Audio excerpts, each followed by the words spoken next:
Hi, I'm Dr. Lana Denny, Bulletproof Babes. And if you have children or you deal with children anyway, please continue watching this video.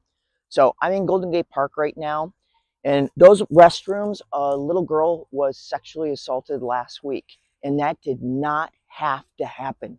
So let me tell you how this played out. It was a weekday. She was at soccer practice, which is right through that tunnel right there into the polo fields.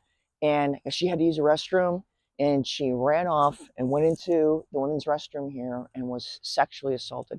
Now, I've got to give it up to SFPD. They got that guy within 1 week. It was a 19-year-old guy who was hiding in the restroom. So here's the bigger point. This is what I want you to know. You really have to school your kids on how dangerous is a restroom.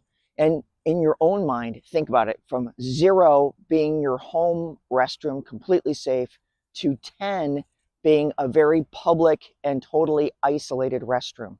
And it needs to start with kind of schooling your kids a little bit about that, as age appropriate as you can be, because children have not had an exposure to that kind of evil yet in their life.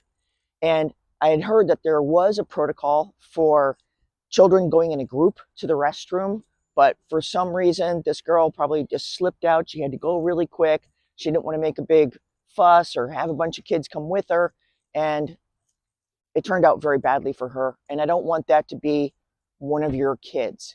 So first of all, school your kids on a restroom. Any restroom that's like, say you're in a restaurant, it's a super high volume restaurant, there's people coming and going out of that restroom, that's a little bit lower on the danger scale because there is so many people. But you can see we're kind of in an isolated end of the park.